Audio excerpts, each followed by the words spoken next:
They thought she was just a child riding to buy bread, but every time her bicycle bell rang, Nazi officers were one step closer to death. They laughed when they saw her coming. A skinny 14-year-old girl, braids bouncing against her shoulders, pedaling a rusty bicycle down a village road that smelled of damp earth and burned coal. Nazi flags hung from windows like red wounds against grey stone. Boots echoed on cobblestones. To the soldiers at the checkpoint, she looked harmless, just another child trying to survive a hungry winter. One of them nudged the other and smirked, pointing at her wobbling front wheel. Another pretended to salute her with exaggerated politeness. None of them noticed how her eyes moved, how they measured distances, counted rifles, memorized aces. None of them understood that the war had just shifted. Quietly, invisibly, the moment her tire crossed the painted white line on the road. Her name was Liesl Adler. Before the war she had raced boys through sunflower fields and jumped streams for fun. Now her bicycle was no toy. It was her weapon, her disguise, her shield. The basket on the handlebars held a loaf of dark bread wrapped in cloth. Beneath it, hidden in a hollow she had carved with a kitchen knife, lay a folded scrap of paper sealed inside wax to protect it from rain. It wasn't much to look at: crooked lines, tiny symbols, but to the resistance it was gold. It showed where fuel trucks parked at night, which officer liked to smoke behind the barracks, which gate was locked, and which one squeaked just enough to give warning. As she rode past the checkpoint, she rang her bell once, lightly, pretending to warn a chicken that had wandered onto the road. To anyone else it was nothing. To the man watching from the bakery window it meant patrol change completed. Safe to move. Liesl kept her face blank, copying the tired expressions of other villagers. Her stomach twisted, not from hunger, but from the familiar cold fear that lived under. Her ribs now, a quiet animal that never slept. The village had changed since the occupation. Shops were emptier, people spoke in whispers, curtains stayed closed even during the day. But Liesl had learned to move through this new world like water through cracks. She stopped at the well, pretending to adjust her chain, and listened to two women arguing softly about ration cards. She pretended not to hear the real information hidden between their words, that an officer had taken over the old schoolhouse, that more trucks had arrived during the night. She stored it all in her head, arranging it like pieces of a puzzle. She never carried more than she had to. Paper could be found. Memories were harder to steal. Her route always looked the same to outsiders. From her small house near the river, past the well, through the market square, then toward the edge of town, where the abandoned mill leaned like a broken tooth against the trees. But every ride had a different purpose. Some days she delivered messages. Other days she only observed. Sometimes she carried nothing at all and still risked everything, because simply being seen, simply being normal, kept suspicion away. The mill came into view as she slowed her pedaling. Its wooden boards were rotting, the wheel frozen in place, moss crawling up the stones. She stopped near the wall and bent down, pretending to tighten a bolt. Her fingers slid into a narrow crack between two planks. She pushed the wax-sealed note inside and tapped twice with her knuckle. That was enough. Someone would come after dark. Someone always did. As she stood up, a truck roared past on the road behind her, filled with laughing soldiers. One of them shouted something crude. Another threw an empty bottle that shattered near her tire. She flinched, then forced herself to breathe slowly. Panic was dangerous. Panic made people sloppy. She lifted her bike and continued on, heart pounding so hard she could hear it in her ears. At home her mother was kneading dough with stiff hands. Flour dust floated in the air like pale smoke. Liesl washed the grease from her fingers and sat at the small wooden table. Her father's chair was empty. It had been empty for 2 years now, ever since he was taken away after arguing with an officer who demanded their radio. They said he was being relocated. No one ever returned from relocation. The absence had carved a hollow inside Liesl, and in that hollow grew something sharp and strong. Her mother placed a thin slice of soup in front of her. "Did you get the bread?" she asked quietly, eyes never lifting. "Yes," Liesel said, tearing off a piece and chewing slowly. The bread tasted like sawdust. She swallowed it anyway. Food was fuel. She needed strength. That night Liesel lay awake on her mattress, listening. Wind rattled the shutters. Somewhere in the distance, engines started and stopped. A dog barked. She closed her eyes and pictured the map she had delivered, imagining hands unfolding it in candlelight, whispering over it, planning movements that would change everything. She felt both proud and terrified. Pride was dangerous too. Pride made you reckless. The next morning the village buzzed with strange energy. More officers than usual walked the streets. Trucks unloaded crates near the town hall. Music drifted from a stolen radio, loud and cheerful, completely wrong against the backdrop of hunger and fear. Liesel knew what it meant before anyone told her. There was going to be a gathering. Officers liked to celebrate small victories, promotions, birthdays, anything that made them feel untouchable. She prepared her bicycle carefully. She wiped mud from the tires, straightened the bell, adjusted the basket so it looked properly full. Her hands shook only once when she slid a thin strip of cloth into the hollow under the bread. On it were 3 simple marks, a circle, a cross, and a line. It meant high-value target group present. She rode slowly through town, pretending to enjoy the music. Officers stood near the square, laughing loudly, their boots polished, medals flashing in the sun. They smelled of tobacco and leather and confidence. One of them bent down to pat her head as she passed. She forced herself not to pull away. His hand was heavy, rough. "Such a good little girl," he said in broken local language. "Running errands for Mama." She smiled. The kind of smile that made adults relax. The kind that hid knives behind teeth. At the edge of town she rang her bell twice. Not loud. Not obvious. Just enough. 2 short, clear chimes that vanished into the noise of engines and music. But somewhere someone heard it and understood. After delivering the cloth to the mill again, she didn't go straight home. That would have been suspicious. Instead, she rode toward the river path, pretending to look for fallen branches for firewood. She stopped to watch a group of soldiers loading into trucks, laughing and pushing each other. She memorized their faces. She counted them. 1, 2, 3, more than 20. She burned the number into her mind, and then turned away, forcing herself not to stare. One afternoon, she was stopped at a new checkpoint near the bridge. A young soldier blocked her path with his rifle. His face was red from cold and nerves. "What is in the basket?" he demanded. "Bread," she said softly, lifting the cloth to show the top loaf. Her heart pounded so hard she was afraid he could hear it. He poked the bread with the barrel of his rifle, then looked at her face. For a long second, neither moved. Finally he stepped aside and waved her through. As she pedaled away, her legs felt weak, but she didn't slow down. She never slowed down near danger. That night, she added new information to the mental map in her head. New checkpoint, nervous guards. Bridge less safe than before. The puzzle kept changing, and she kept rearranging it piece by piece. She didn't know how many lives would eventually be tied to her bicycle, how many would be saved, how many would be lost. She only knew that stopping meant surrender, and surrender meant letting the world stay broken. So the next morning, and the next and the next, she rode again.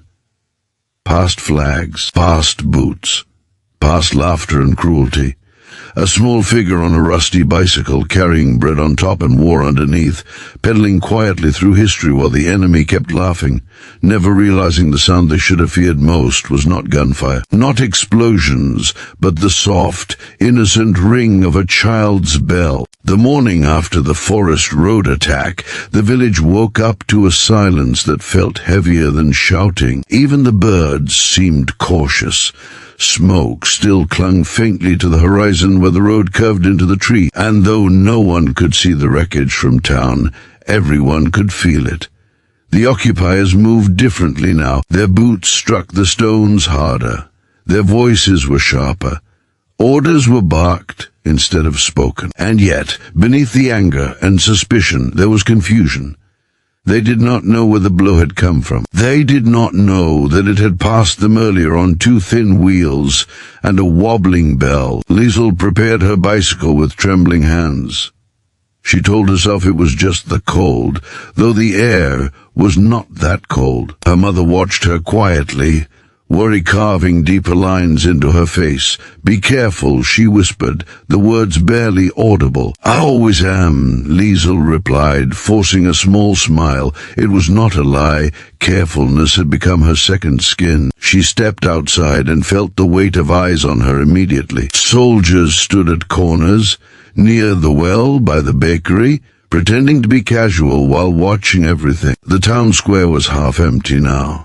People avoided open spaces. Liesl mounted her bicycle and pedaled slowly, keeping her movements ordinary, predictable. She rang her bell once to avoid a man carrying firewood, letting the sound float harmlessly through the air. No secret in that one. Not today. Today was for observing. She passed the barracks and saw a group of officers arguing near the entrance.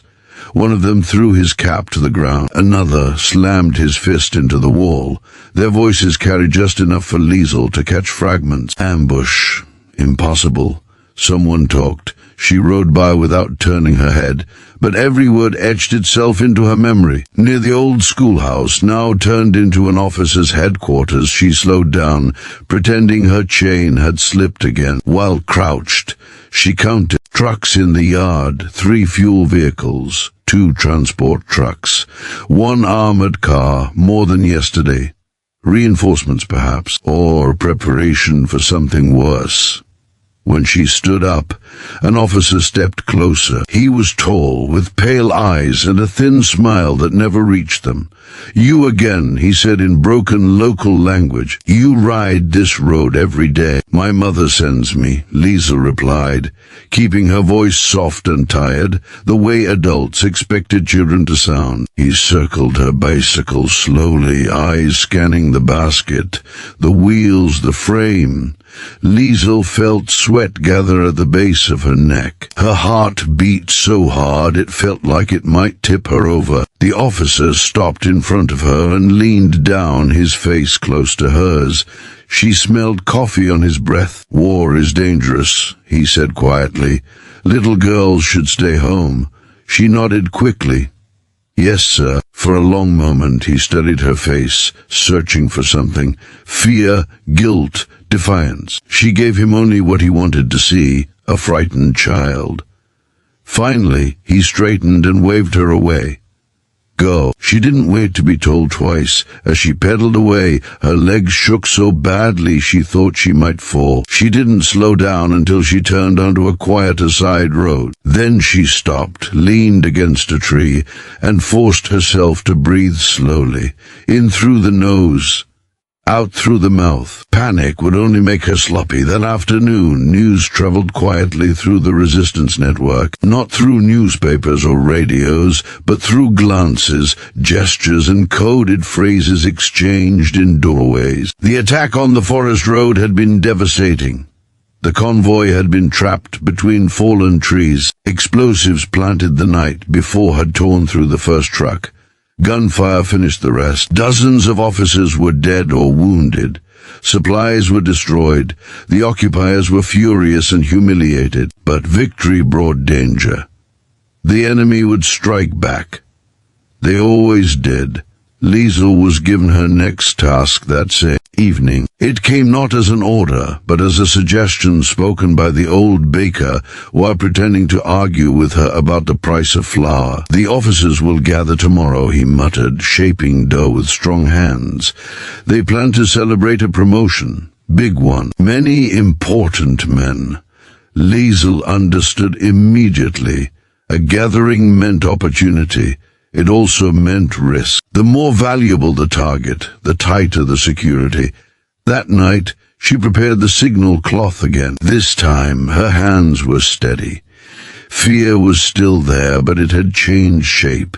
It no longer froze her, it sharpened her. Morning arrived with forced cheer, music echoed through the square, stolen wine bottles clinked. Officers polished boots and adjusted uniforms. The town felt like a stage set for a cruel performance. Liesel rode slowly through the crowd, keeping to the edge, pretending to watch with curiosity like any other child. She saw faces she recognized from earlier patrols.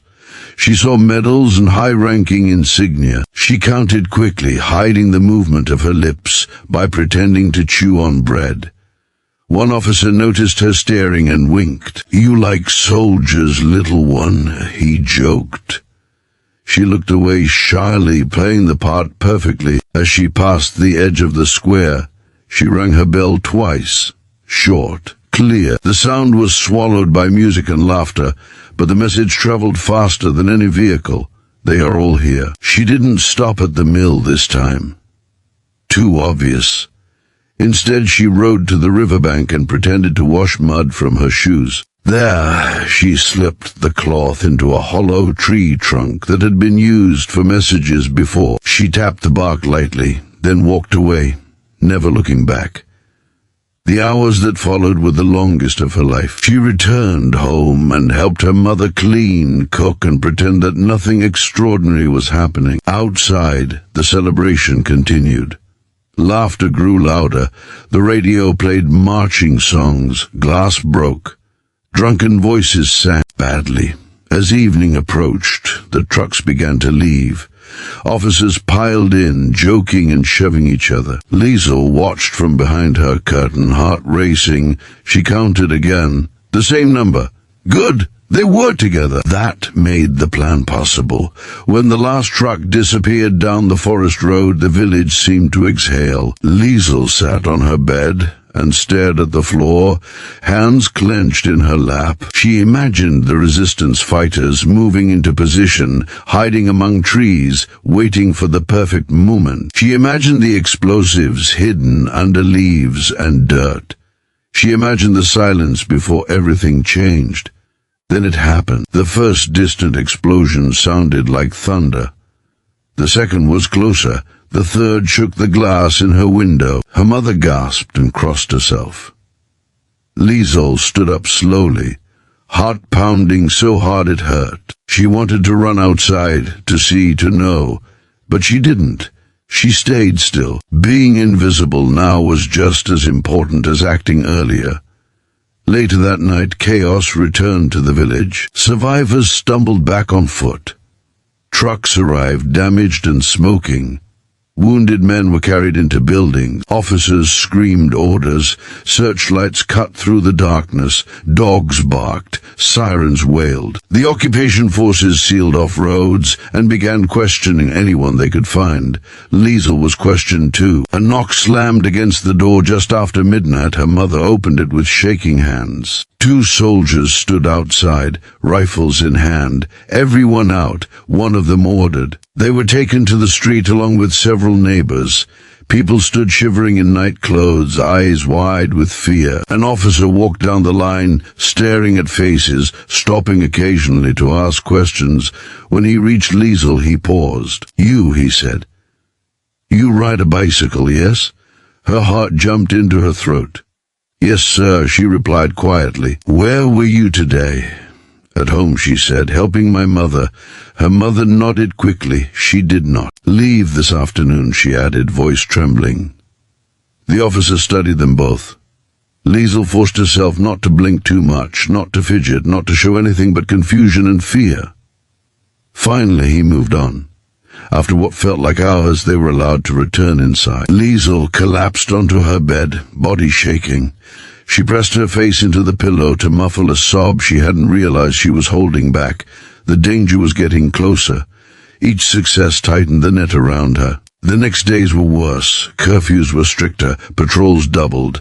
Random searches became common. People disappeared overnight. The resistance went quiet, choosing survival over action for a while. Liesel rode less often, but when she did, every trip felt like walking on a wire stretched over fire. As she pedaled away, she felt eyes on her again. She didn't look back. She didn't need to. She could feel the danger-like heat on her skin. That night she delivered the information through a coded chalk mark on a broken wall near the mill, a circle and 2 lines. Bridge heavily guarded, use alternate route. She stood there for a moment after finishing, staring at the chalk, aware that this small, pale mark could decide the fate of many people. Then she wiped her hands on her skirt and walked away. Back in her room, Liesel sat on her bed and finally allowed herself to feel the weight of everything she had done. Dozens of officers gone, the occupiers weakened, the resistance stronger, but also angrier enemies, more danger, more blood. She was 14 years old, and the war had turned her childhood into a battlefield. Still, when she lay down and closed her eyes, she did not wish to stop. She wished only to become better, faster, invisible again. Because as long as she could ride, as long as she could ring that bell and move through the cracks of the enemy's world, she knew the fight was not over, and neither was she. Dawn arrived without color, a pale grey light creeping over the village like ash after a fire. Liesel stood at the window and watched soldiers change shifts at the checkpoint near the bridge. Their movements were tired, heavier than before. The attacks had drained them, not just of men and supplies, but of confidence. Still, danger hung thicker in the air now. Desperation made people cruel. Desperation made them careless too. And that was the narrow space where Liesel knew the resistance could survive between cruelty and carelessness. She dressed quietly, pulling on the same worn jacket and scarf she always wore. The bicycle waited outside, leaning against the fence, paint chipped, chain slightly rusted.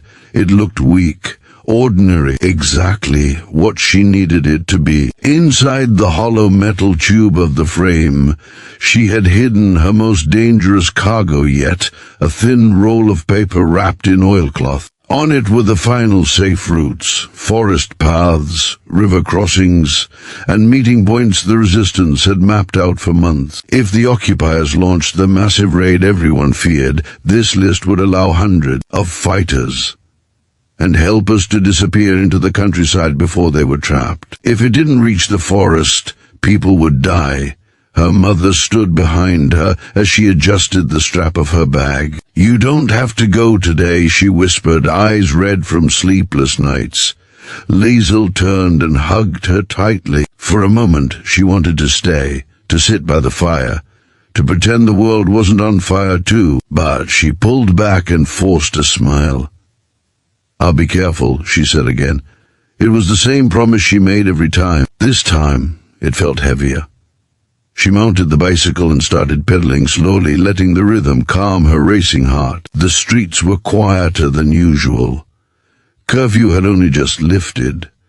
A few villagers moved quickly, heads down. Soldiers stood at corners, alert, watching everything. Liesel felt like she was riding through a tunnel of eyes. At the first checkpoint, a guard raised his hand. She stopped, heart hammering.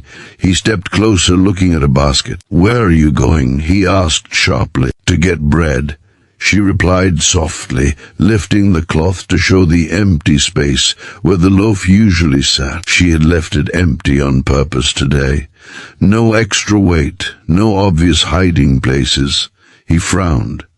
"Why no bread?" "They ran out yesterday," she said, letting disappointment fill her voice. "My mother told me to try again early." He stared at her for a long second. Liesel held his gaze just long enough, then lowered her eyes respectfully. Finally, he waved her through. "Go." She pedaled away, resisting the urge to speed up. Calm, normal, ordinary. As she moved deeper into town, she noticed more soldiers than ever before. Trucks were parked near the square. Crates were stacked near the schoolhouse. The raid was coming. She could feel it in her bones. Time was running out. Near the bakery, she saw the pale-eyed officer again. He stood talking to another soldier, but his eyes followed her as she passed. Her stomach tightened. She rang her bell lightly to move around a cart blocking the road, forcing herself to act natural. Inside, her mind raced. If he stopped her today, Everything could end. She reached the edge of town where the road narrowed and trees began to appear. This was the most dangerous part. Fewer people, less noise, more control by the soldiers. As she approached the final checkpoint, she saw dogs, 2 of them, big, alert. Her heart skipped. Dogs could smell fear. Dogs could smell oilcloth. She swallowed hard and kept pedaling. A guard stepped forward and grabbed her handlebars, stopping her abruptly. The sudden movement made her flinch before she could stop herself. He frowned. "What's in the frame?" he asked, tapping the metal tube lightly with his knuckle. "Nothing," Liesel said quickly, then forced herself to slow down. "Just air and rust," she added, attempting a weak smile. The pale-eyed officer appeared behind him. He leaned closer, studying her face. "You again," he said softly. "You ride very often." "My mother is sick," Liesel lied smoothly. "She needs things." He circled her bicycle, his boots crunching on gravel. Liesel's heart pounded so loudly she was sure they could hear it. He stopped near the frame and rested his hand on the metal tube where the paper was hidden. Her breath caught in her throat. For a moment everything seemed frozen. The forest was silent. Even the dogs stopped barking. Then, from the road behind them, a truck backfired loudly. The sudden noise made one of the guards turn his head. The pale-eyed officer glanced back, annoyed. He sighed and stepped away from the bicycle. "Let her go," he said. "We don't have time for children." The guard hesitated, then released the handlebars. Liesel forced herself not to run. She mounted the bicycle slowly, nodded politely, and pedaled forward. Only when the trees swallowed the checkpoint behind her did she allow herself to breathe deeply again. Tears blurred her vision, but she blinked them away. Not yet. Not now. The forest path was narrow and uneven. Roots pushed up through the dirt. Branches scraped her arms as she passed. She rode as far as she could, then hid the bicycle behind thick bushes and continued on foot, following the path she had memorized so many times. Every snapped twig made her jump. Every bird taking flight sounded like a gunshot in her ears. Finally, she reached the clearing where the resistance used to gather. It looked empty, but she knew better. She stepped into the center and tapped a rock 3 times with her foot. From behind a tree a man emerged. His beard was untrimmed, his clothes worn, but his eyes were sharp and kind. "You made it," he said quietly. Liesel nodded and pulled the oilcloth from the bicycle frame, handing it to him with trembling hands. "They are preparing a big raid," she whispered. Soon he unfolded the paper quickly, scanning the roots and markings. His eyes widened slightly. "This will save many lives," he said softly. "You've done more than you know." Liesel didn't feel like a hero. She felt tired, empty, relieved, afraid. All at once. "You can't go back tonight," he added. "It's too dangerous." "They're closing the town." She looked toward the direction of her home, heart aching. "My mother, we will send word when it's safe," he promised. "For now, you must disappear." That night, the resistance moved quietly, efficiently. Guided by the routes Liesel had carried, groups slipped through forests, crossed rivers, vanished into hills. Safe houses were emptied, weapons were hidden. By the time the occupiers launched their raid at dawn, they found empty rooms, cold fireplaces, and silence. Rage followed. Confusion. Failure. Liesel watched from a distance as smoke rose from the town. Houses were searched. Doors were broken, but the network had survived. Because of a bicycle, because of a child. Weeks passed, then months. The war shifted again. Front lines moved. The occupiers grew weaker. Rumors spread of defeats far away. Liesel stayed with the resistance, helping in quieter ways now. Cooking, carrying supplies, teaching younger children how to hide messages. She rarely rode her bicycle again. It was too recognizable. But sometimes, when she passed it leaning against a wall, she touched the rusted handlebar and felt a strange mix of sadness and pride. When the war finally ended, the village celebrated with tears and laughter. People hugged in the streets. Flags were torn down. Bells rang, not the small bicycle bell, but the big church bell that had been silent for years. Liesel returned home at last. Her mother ran to her and held her so tightly it hurt. They cried together, long and hard, releasing years of fear. No one announced what Liesel had done. No newspaper wrote her name. No medal was pinned to her jacket. The resistance leaders agreed to keep her story quiet. Some secrets were safe that way. But the villagers noticed small things. They noticed how many soldiers never came back, how the raids failed, how people disappeared safely before arrests, and slowly a quiet story began to grow. A rumor, a whisper passed from mouth to mouth. They said there had been a ghost girl, a child who rode a bicycle through danger, a girl whose bell had sounded innocent but carried death and salvation in the same ring. Years later, when Liesel was grown, she would sometimes ride again through the village, now peaceful, now full of color.